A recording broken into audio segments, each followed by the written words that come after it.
بسم اللہ الرحمن الرحیم۔ آپ کو یہ سن کر حیرانی ہوگی کہ حضرت آدم علیہ السلام سے پہلے اس دنیا میں 28 قسم کی مخلوقات آباد تھیں۔ سائنسدانوں کا کہنا ہے کہ حضرت آدم علیہ السلام کی پیدائش سے پہلے بھی اس دنیا میں زندگی موجود تھی۔ جنات کے بارے میں تو یہ سبھی جانتے ہیں، وہ انسانوں سے بھی پہلے اس دنیا میں آباد تھے۔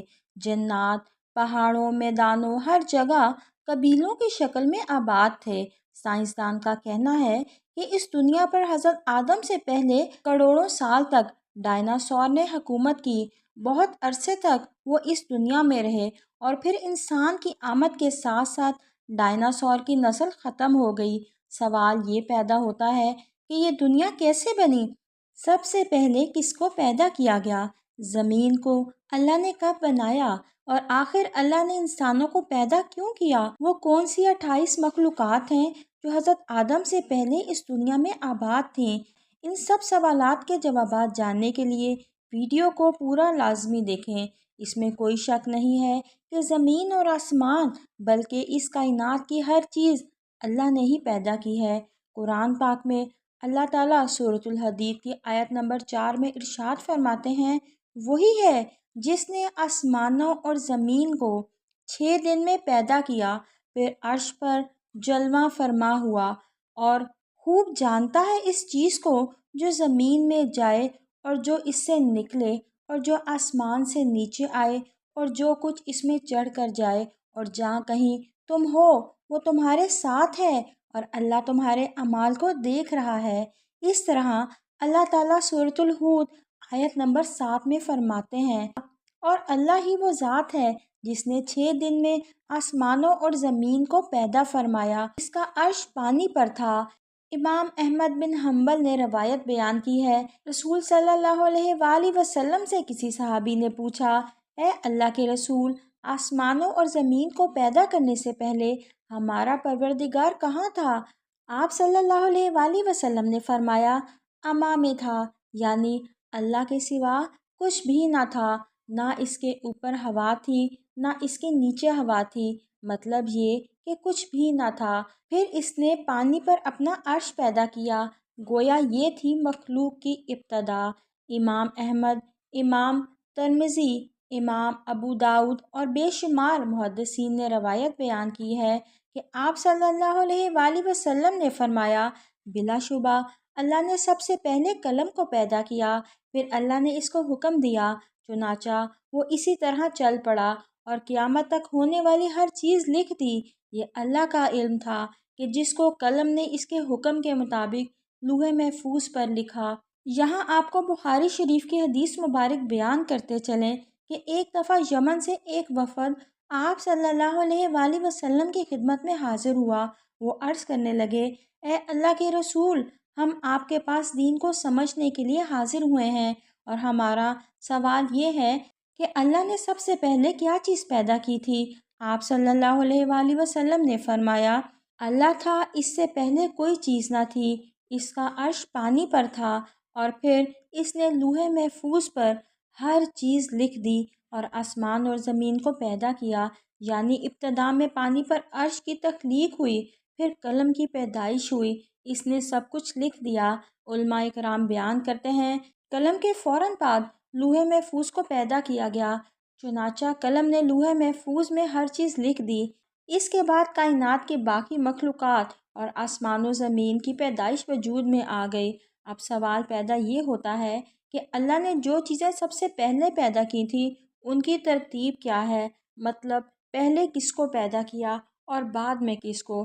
تو اس بارے میں مسلم شریف میں حضرت ابو ہریرہ رضی اللہ تعالیٰ عنہ بیان کرتے ہیں، نبی کریم صلی اللہ علیہ وآلہ وسلم نے میرا ہاتھ پکڑا اور فرمایا، اللہ نے ہفتے کے دن مٹی کو پیدا کیا، اتوار کے دن زمین اور پہاڑ، پیر کے دن درخت، منگل کے دن تکلیف، مصائب، جراثیم اور بیماری کو پیدا کیا، بدھ کے دن نور کو، جمعرات کے دن زمین میں چوپایوں کو پھیلا دیا، تمام مخلوقات میں جمعہ کے آخری گھڑیوں یعنی عصر سے رات کے درمیان آدم علیہ السلام کو پیدا کیا۔ مطلب یہ ابتدائے آفرین میں جن مخلوق کی تخلیق ہوئی ان میں آخری مخلوق انسان تھا۔ اس حدیث میں مختلف حالات کو نہایت وضاحت سے بیان کیا گیا ہے۔ اس سے بخوبی پتہ چل گیا کہ ابتدائی مخلوق کی تخلیق کیا تھی۔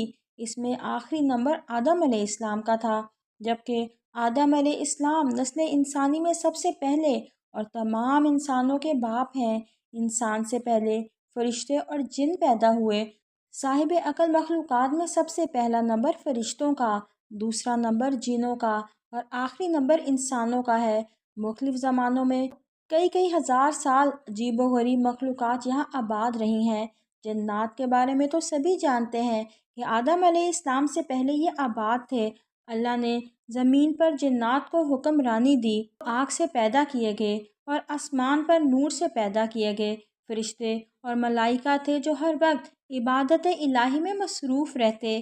جنات آگ سے پیدا ہونے کی وجہ سے آتش مزاج کے حامل تھے۔ سرکشی، بغاوت، دنگا فساد اور خون ریزی ان کی سرشت میں شامل تھی۔ جب زمین پر جنات کا لڑائی جھگڑا حد سے بڑھ جاتا تو اللہ ذوالجلال آسمانوں سے فرشتے کے لشکر بھیجتے جو ان سرکش جنات کو مار مار کر سمندری جزیروں اور ویران پہاڑی علاقوں میں بھگا دیتے۔ ایسی ہی ایک خون ریز لڑائی کے دوران فرشتوں کو ایک ویرانے میں جنات کا ایک معصوم سا بچہ روتا ہوا ملا۔ اس کے والدین شاید جنات کی جنگ میں کام آ چکے تھے۔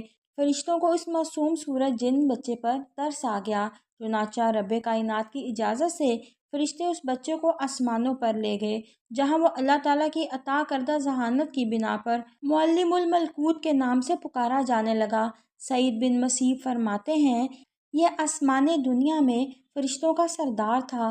یہاں یہ بات قابل ذکر ہے کہ جنات سے پہلے، بعد میں یا انہی کے ساتھ 27 مخلوقات اور تھیں جو زمین پر آباد تھیں۔ یہاں یہ سوال پیدا ہوتا ہے کہ آدم تو آسمان سے زمین پر تشریف لائے، زمین پر موجود دوسرے جانور کہاں سے آئے؟ انہیں تو جنت سے نہیں اتارا گیا۔ کیا وہ اسی کرہ ارض پر پیچیدہ خلیات کے باہمی ربط کا نتیجہ ہیں؟ دوسرا سوال یہ ہے کہ دماغ کے علاوہ جسمانی طور پر انسان اور جانوروں میں کوئی فرق بھی تو موجود نہیں۔ کیا ان کے معدے، دل، گردے، جگر اور دیگر اعضاء انہی اصولوں پر کام نہیں کرتے جیسا کہ انسانوں میں کرتے ہیں؟ انسانوں میں پہلے جن کے علاوہ جو 27 مخلوقات موجود تھیں، ان میں قابل ذکر بن، پھر خن، پھر من دنیا میں آباد رہے۔ علامہ ابن کثیر نے البدایہ و النہایہ میں لکھا کہ بن اور خن زمین میں رہتے تھے اور سرکش ہو گئے تو اللہ تعالیٰ نے جن بھیجے جنہوں نے بن اور خن کو زمین سے نکال دیا۔ یہاں یہ یاد رکھیں کہ ان سب کو قتل نہیں کیا بلکہ زمین کی حدود سے نکال دیا۔ ممکن ہے کہ وہ کسی اور زمین یا کسی اور سیارے پر آباد ہو چکے ہوں اور وہی خلائی مخلوق ہوں۔ پھر جنات نے سرکشی کی تو فرشتوں نے ان کو قتل کیا اور پھر جس کے لیے زمین کی تخلیق کی گئی یعنی حضرت انسان، وہ پیدا کیا گیا۔ علامہ مسعودی نے لکھا، انسان سے پہلے 28 قسم کی مخلوقات زمین پر آباد تھیں اور ان میں کچھ پروں والی مخلوق تھی جن کی زبان بجنے جیسی تھی، کچھ کے 2 جسم ایک سر تھا، ایک جسم شیر سا اور ایک پرندے سا، اور ان کے بال اور ناخن ہوتے تھے، کچھ کے 2 سر، ایک آگے کی جانب اور دوسرا پیچھے کی جانب ہوتا تھا، کچھ نصف انسان جیسے تھے اور ان کی کئی ٹانگیں تھیں، کچھ کا منہ انسان سا اور پیٹھ کچھوے جیسی تھی، سر میں سینگ ہوتے تھے، کچھ کے سفید بال اور گائے جیسی دم ہوتی تھی، کچھ کے ناخن خنجروں کی طرح اور لمبے لمبے کان ہوا کرتے تھے۔ علامہ مسعود نے ایک جگہ لکھا، آدم علیہ السلام سے پہلے 120 مخلوقات آباد تھیں، اصل میں 28 ہی تھیں، باہم شادی کی وجہ سے وہ مزید الگ الگ ہوتے گئے اور یوں 120 عجیب و غریب مخلوقات بن گئیں اور سب سے آخر میں انسان کو پیدا کیا گیا جو سب مخلوقات میں حسین و جمیل ہے۔ اللہ رب العزت نے فرمایا، ہم نے انسان کو سب سے اچھی صورت میں پیدا کیا، اور حدیث پاک میں ہے کہ اللہ رب العزت نے آدم علیہ السلام کو اپنی پسندیدہ ترین صورت پر پیدا کیا۔ سابقہ مخلوقات میں کچھ کے نشانات ملتے رہتے ہیں جن کو سائنسدان ڈائناسور وغیرہ قرار دیتے ہیں اور کچھ سمندروں، جزیروں میں چھپے ہوئے ہیں۔ الجزائر میں موجود بہت بڑے پہاڑی سلسلے کی غاروں میں مذکورہ کچھ مخلوقات کی ان کے زمانے کی تصاویر ہیں جو دریافت ہوئی ہیں۔ اس سے کچھ اندازہ لگایا جا سکتا ہے۔ بعض کے نزدیک یاجوج ماجوج انہی سابقہ مخلوقات میں سے ہیں جو اب تک سکندر ذوالقرنین کی بنائی دیوار کے پیچھے بند ہیں، اور بعض احادیث میں دو عظیم شہروں کا ذکر ہے جو اس دنیا سے بھی بڑے ہیں، ایک مشرق میں ایک مغرب میں، وہاں بھی مخلوق آباد ہے۔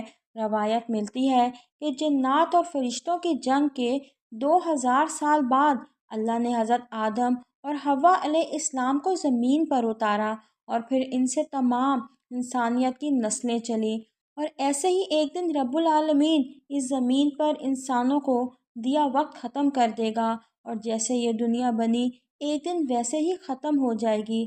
آخر میں دعا ہے اللہ ہم سب کو موت سے پہلے نیک اعمال کرنے کی توفیق عطا فرمائے، آمین۔